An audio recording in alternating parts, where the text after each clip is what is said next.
Good evening. Good evening. Good evening again. Good evening. Thank you, Tom. And I just want to say before I get started that my speech was prepared by Aspen. So if it's very good, it's me. If it's very bad, it's just young Aspen suffers here. For those of you who've flown into Nairobi for this conference, welcome. Thank you for the introduction, Tom. My thanks also goes to Brad and James and the team that put this together, including Linda Kavuka. Congratulations.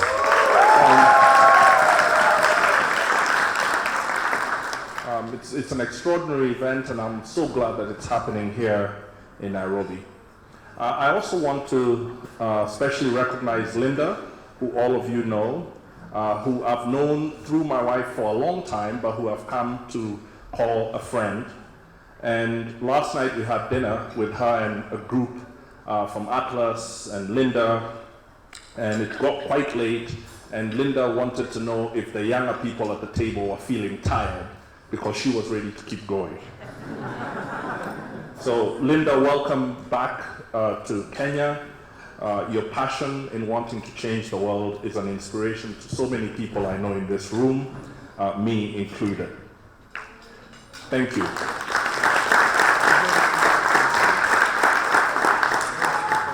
I also want to say, before I go any further, that I came here with my children because I wanted them to meet June's many friends.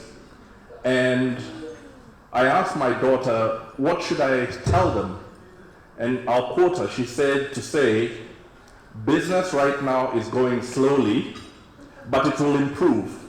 A lot of shops will open, and it will be a good place for business.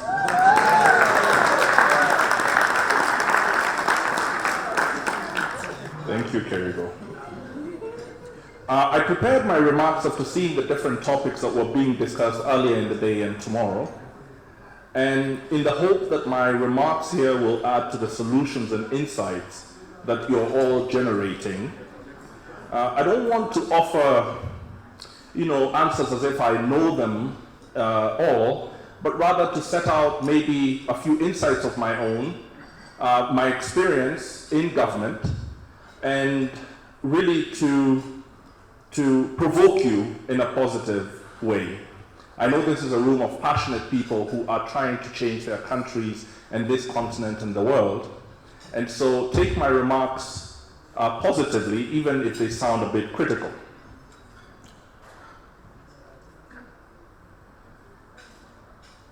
The thing that most moves me personally is the idea of unleashing African genius. This continent is full of genius, extraordinary people. Our diversity, our cultural diversity, the differences in our experiences, the differences in our exposure, the differences in the weather, in our flora and fauna, all make for an extraordinarily diverse continent. Meaning that the way people interpret their lives and the way they think about shaping their lives also is characterized by extraordinary diversity. There's a lot of wealth in Africa, in not just under the soil, but in the cultures of the people who live here. Not static cultures, but dynamic cultures that are growing every day and changing every day. And we need to unleash that talent and that genius, because not only does Africa need that genius unleashed, but also the whole world needs it. I say this knowing that when Kenya got its independence from the United Kingdom in 1963, our population at approximately 9 million was a third of Spain's. We're going to have our census next week. Every decade we have a census. And it will be found that Kenya's population has probably topped or at least matched Spain's 47 million or so. From 1963 to today, we have caught up with Spain And Sweden in 1963 had a population almost like ours. And today, Sweden's population is just, I think, under 10 million. And ours has basically quadrupled their population. By 2035, the youth that will reach working age in Africa will be more than the youth reaching working age in the rest of the world combined. By 2050, 1 in every 4 people will be African. Now, I take it with a pinch of salt when you do very long projections, but if the present trends continue, and they may not, by 2100, Africans will make up 40% of the global population. If this demographic reality is not turned into a global dividend, not just an African dividend, it will feed and drive the greatest risks to the world's peace and security. It does not matter how many walls you build. If Africans do not get wealthy in Africa, we are coming to the rest of the world. It's inevitable. And so, the question becomes, as this enormous demographic bulge is happening, who will the minds and the loyalty of these young people belong to? What will be the ideas that animate their understanding of the world? How will they seek to relate to governments and to each other? The people in this room, I think, already understand how much work they have to do to ensure that your ideas become the dominant ideas amongst the young people of this continent. And that's why I'm very glad that Atlas and the Students for Liberty are looking specifically at young people here on the continent. Where do we live? We live in a continent that has realized its independence very recently, 50, 60 years, 70 years at most. A continent where people have been brought together in countries that they did not choose to be part of, but that they must now turn into nations. A continent that has experienced different state approaches to the economy, and broadly speaking, by consensus, has sought to deregulate and liberalize itself, to open up trade to itself, but is at the infancy of that process. We're in a continent and a country here in Kenya where the individual's identity is subsumed into the group's identity most often. This comes not only from tradition, but the peculiar way in which our social and political lives have evolved over the last few decades. I feel I have to start there because at the core of all the changes that you in this room seek to free the person, to free enterprise, to free the person from red tape, from oppression, to free them from the hand of a tyrannical state or tyrannical politicians, you have to begin with the notion that African lives are precious, that African lives matter, that a single African life is the equal of any life on the planet. When you start there, immediately you start to realize that the structures around us, and not just the state structures, many of the social structures and cultural constructs we have not singled out the individual in that way. They've singled out what we call community, they've singled out what we call family, but the individual remains subsumed and subject to the group.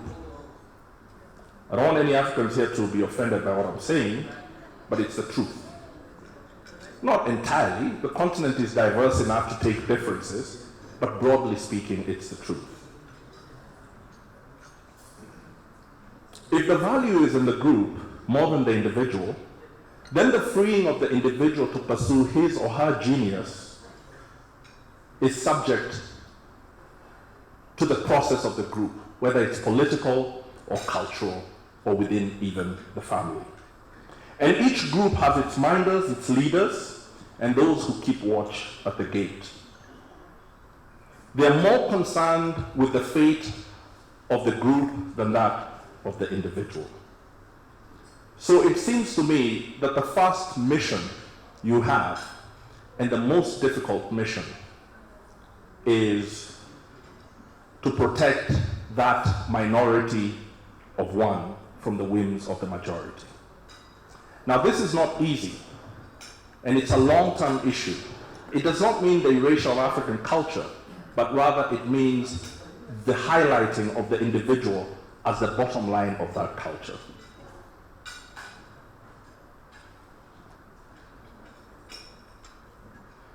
But it's a bit harder than just sort of going with the idea of the liberty and the freedom of the individual.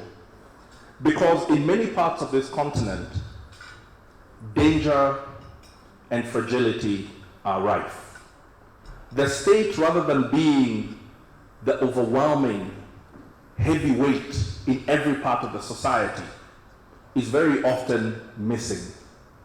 In many parts of the continent, it's not the presence of the state sometimes, it's its weakness and its absence that brings the most suffering to people. Where the state in many parts of this continent lacks a strong presence are to be found forms of coercive order that are criminal, violent, and deeply destabilizing to any attempt to build sustained, successful enterprises, to hold on to your property, and to raise your families safely.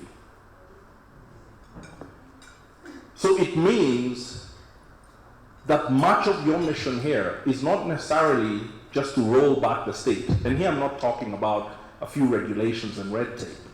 That's obvious, it needs work. I'm saying that we have to find our liberty in a constitutional order and a legal order that creates and sustains a state that respects the sanctity of the citizen. A state of that kind assumes the citizen exists, and that citizen embraces rights and responsibilities to his or her fellows. It assumes a citizen who is educated enough, even if not formally, to embrace the Commonwealth and feel that the law is aligned to his moral code.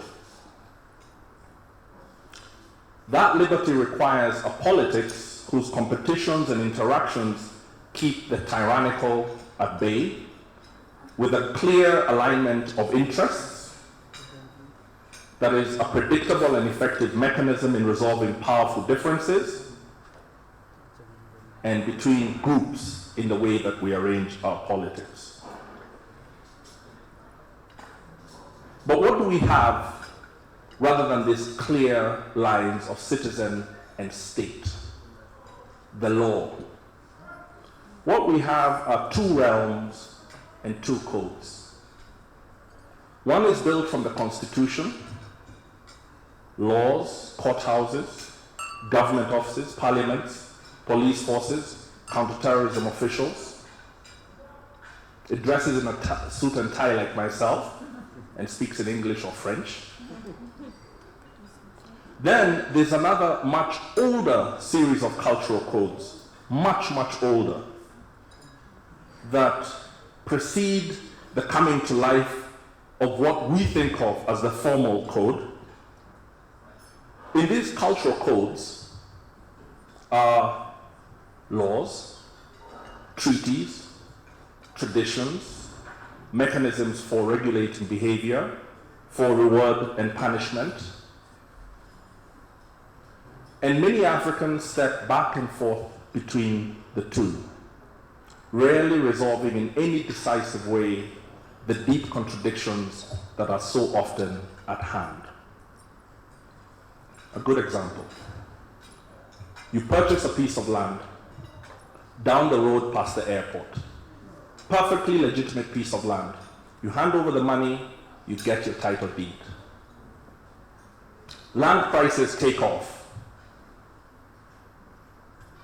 This is good, it was a good investment. The owner of the land comes back and says, he never sold you the land anyway, because of course, it's community land, right? So it's well known that you're not from this area, so you should leave. So he can get his land back and sell it to someone else. That person can move back and forth, and his action can be considered quite legitimate. It's not legal, and it is certainly illegal, but he can be willing to back up his claim with violence.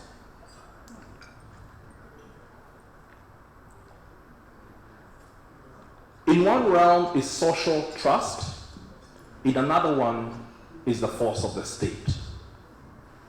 And rarely do the two blend into one another.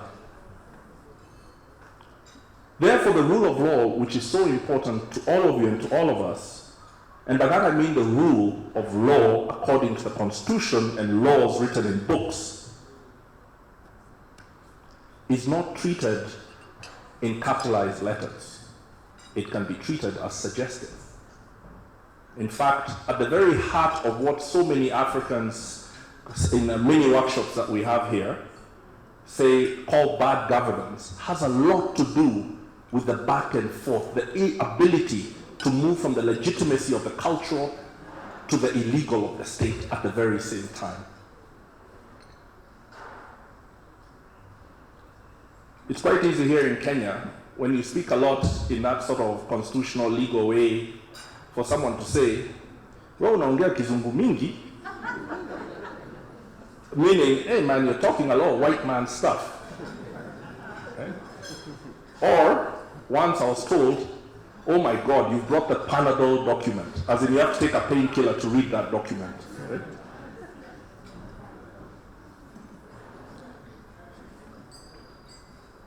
Now, I'm setting out a problem and a dilemma, and I think an opportunity. The picture gets substantially worse, because that huge demographic shift that has happened in terms of a huge, what we call that youth bulge, increasingly, those young people are not really in either of these codes. They've left the cultural thing. They don't find it relevant. They're now in Nairobi. They are in a new culture, a much more urbanized culture.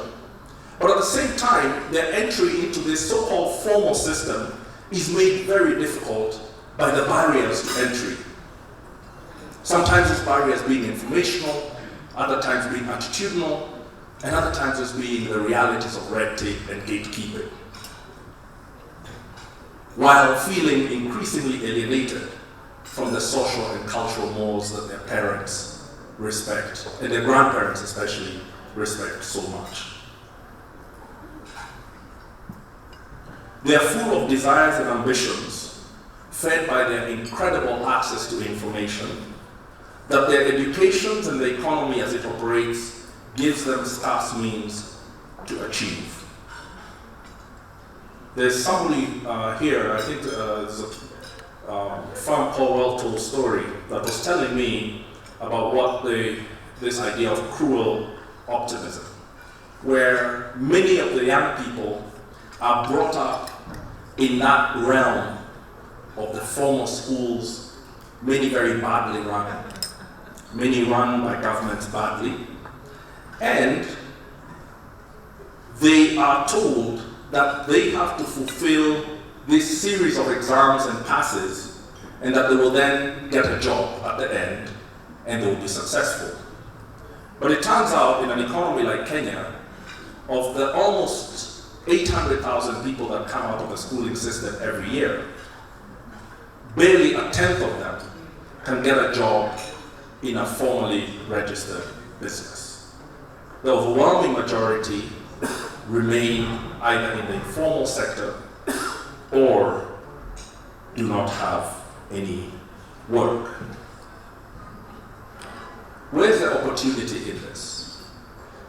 The opportunity is that this room and those of you who are thinking and researching and writing, can recognize that within those cultural codes is an incredible wealth of knowledge, of legitimacy, and of the ability to take change if they're embraced and if they are brought to closer harmony with a more formal realm. It means that there's a lot of work to be done on the concept of private property, of the rights of the individual in traditional African cultures. Not in a highly academic, removed way, but in a way that tries to understand where these cultures are and what they've evolved to, and to try and bring the two together. Let me tell you what I mean by that practically. In Kenya, across the north and in the borderlands, are a lot of clashes over cattle. There are cattle raids back and forth. There are essentially community versus community wars for water and pasture. And the state, whether it's a state based in Nairobi or the state that is headquartered in Addis Ababa, is perpetually trying to quell these forms of conflict. But rarely does the state's action understand that within those cultures and those peoples that are fighting for pasture are often long-standing treaties and agreements about how you access each other's pasture and water. And that the fight a lot of times is because the treaty has been broken. So it seems to me, and this is some of the work that I did in the past, that those more ancient and older legal systems need some way of being recognized and knit together with this newer structure of laws. It's in this movement and this bringing together where your concept and your passion for the protection of private property and the liberty of the individual will take deep roots within the cultures of Africa. I also believe that Africa desperately needs to build stable politics that can handle our differences without breaking down and risking violence. When we got independence here in Kenya, we immediately adopted the Westminster model. First past the post, winner take all. And what it did, when our elections were free and fair, especially our presidential elections, it plunged us into a perpetual crisis every 5 years. Because our politics, if you remember me talking about the issue of the group, our politics were organized not on the issues of the day, but on identity.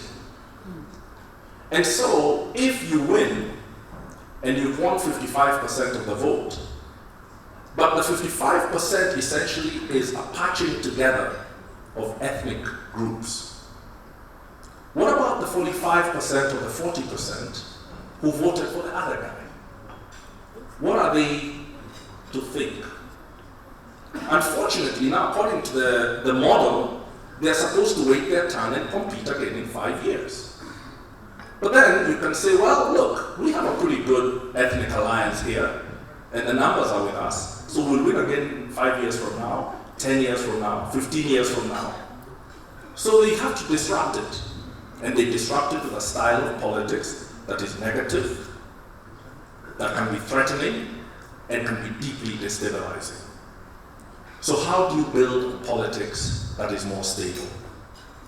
Here in Kenya, last year, I was very proud to be part of what Kenyans call a handshake, where our 2017 election had broken down. We had a winner, but it was hotly contested by the loser, who insisted that he had been rigged out. And his supporters, by and large, believed him. Now, it doesn't matter anymore whether he was right or wrong. What matters is that they believed they had been robbed. And so started confrontations, street confrontations. There were threats of secession. It was a hot, scary political climate. At the height of it, right when the opposition leader took an oath, not a real oath, but he went to the middle of the city and swore himself in as president. Now remember, we're talking about group politics. So this is very explosive, it's very risky. And what I saw was these two leaders, His Excellency our President and the head of the opposition, who's called Raila Odinga, at some point pulled back and decided to speak. And this led to a series of negotiations, and they shook hands last March. And Kenya as one became calm. That calm, you see, is the flip side of the choppiness. The calm should not calm you, because it means that the politics are driven in that way. So they can be driven in the opposite way as well. But they gave us a chance to begin a deep conversation in Kenya about what do we want and how do we want to change our country. And so right now as I speak, we're in a process of consultation, debate, and analysis that is going to bring deep and lasting changes to our politics that look at this issue of ethnic competition and antagonism, the issue of shared prosperity, the issue of a national ethos, the issues of corruption, and we're going to have to re-engineer our country. This is an opportunity for all of you. As much as libertarians want to keep politics at bay, and perhaps the state at bay, you have a lot of work to do to reshape the African state. The African state, but almost none, requires deep reforms, big bang reforms, and they must be informed by this idea of stabilization and pragmatism. That is an opportunity for you. We also, and I'm coming to the end, we need a security sector that protects every citizen and that can overcome the extremisms that characterize this age. There's a great book out that talks about the rise of tribalism in Europe and North America. When Africans look at the politics going on in parts of the West, we recognize them very well. We understand the politics of the big man. We understand the politics of triggering identity. And of course I say this with a bit of brackets because the whole identity politics thing didn't start in Africa. It actually started in the West, in the Western universities especially. But how you can have a country that can overcome or survive these extremisms. And all these extremisms, whether it's the far-right extremism in the West people are talking about, or different forms of ethnic extremism here, or religious extremism, all depend on this idea of the group being more important than the individual. The idea being that you can punish a person for the sins of their group, that you can discriminate, that you can even mass murder on the basis of identity. They're all characterized by that idea. And you in this room are coming from the opposite idea, that the individual and the minority needs to be protected from the majority.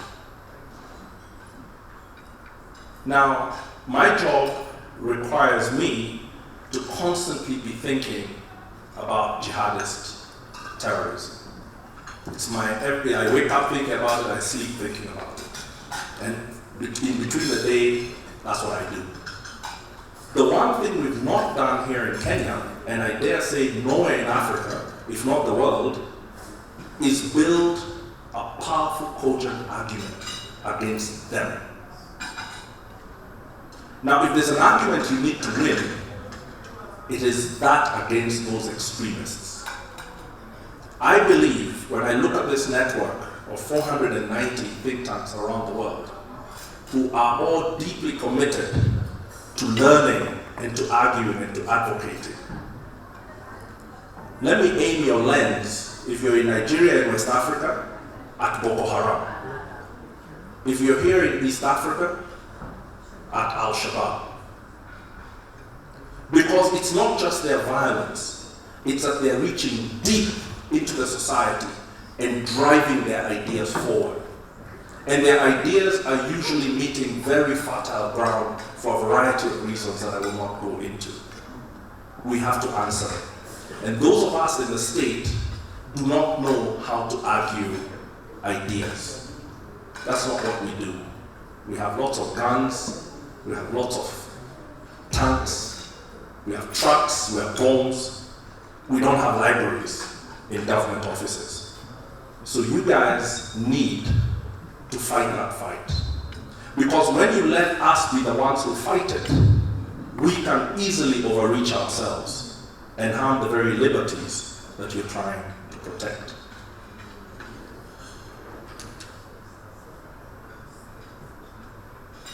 We need an economy that allows small businesses and entrepreneurs the opportunity to compete against one another, rather than spending more time worrying about the gatekeeper who's masquerading as a regulator. I live with an entrepreneur, my wife June, and I've learned more in these last 2 or 3 years that she's been at the spear point of driving her enterprise than I ever have before about what an entrepreneur needs. And what is amazing is how stark what she needs is from the discussions I have in government offices. Often the discussions we have so many consequences that we don't even think about that directly affect the chances of her business. But if her business does not work, then the continent will not work. And so there is, I think, fertile ground for you to make strong arguments against the gatekeeper and the rent seeker. These are arguments not just to be made to the state, but to the people themselves. Because the culture of gatekeeping, the culture of the big man, whether it's within the state or in politics, is such that so many people believe that their future and their fortune depends on knowing Martin Kimani, who is in government, who can get you a tender. And so they will line up and they'll say, am I the same ethnic group as him? Are we from the same family? And that lining up will increase my power and my ability to accumulate more for myself. If the people themselves do not begin to understand that lowering those barriers to competition are for them, we will never win this fight. They have to understand that. And it's your job to work hard. And those of you, the African think tanks here, the African champions for libertarian ideas, need to take those ideas down to the people. But when you take them down to the people, and you tell them about Hayek, and you tell them about the law, you may need to explain it in their language. You may need to bring it to them and spark that curiosity that allows them to then pick up those ideas from Hayek and run with them. So there's a lot of work, as I said, in between, in that act of translation, presentation, and advocacy. Let me finish by saying, Africa, to do all the things I've said, and I could talk here about our free trade area, we're just discussing it with Leon, we need confidence. We need the confidence that comes from owning our problems, and it means weaning ourselves from the psychological demoralization that comes with our present condition. That condition is one in which kind Westerners come with money and tell us that they're here to help us, that their money is going to take the edge off our pain, it will reduce our problems. You know, I used to think of this when June used to describe it to me a long time ago. I used to think of it, yeah, okay, yeah, I see what you're saying. It's only when I got to government that I understood the enormous psychological damage those workshops do. This hotel probably has a large percentage of its revenues from those conferences. I would actually say those conferences are probably the biggest tourism earner in Kenya. In every hotel, almost every day, there's a group of people, our best and brightest, seated around a table, being told, we are the solution. It's almost like it was conspiracy-minded. I would think it's a form of warfare. And the sum total of it is the hit on your confidence it gives you. It makes you believe that there's nothing you can count on within your own culture, within your own understanding. That your lessons and your models must come from them. It's USA that knows how to bring public health. It's DFID that understands how to empower the dull child. Now, of course, people from USA and DFID would be horrified at what I'm saying because they go to great lengths to respect identities, right? Communities. And there's a whole language there that makes it even impossible for you to understand what's happening. So our confidence is at a low ebb. Our desires are at a high ebb, our confidence is at a low ebb. So it's crucial that many of you begin to raise our confidence, not just by speaking about ideas, but becoming the living proof of African genius unleashed. We need business executives, we need businesses that succeed. We need businesses that succeed from people who, according to the common story, were never meant to succeed. We need at least 1 or 2 African countries to get wealthy in the next generation. I'm not talking about skewed wealth just by some sort of quick sales of whatever is at hand, but genuine production and competition by a country that has lowered the barriers to its people competing and exercising and showing who they are, by forms of social and cultural mentorship that have been embraced and brought to the mainstream so that they create young people with the attitude and the confidence to go for it. I believe that confidence is in this room, and part of your job is to imbue it in the rest of our people and to work to highlight the shiny examples somewhere in this room so that everyone can begin to see that it's not the workshop that will save me. It's not a job with the government.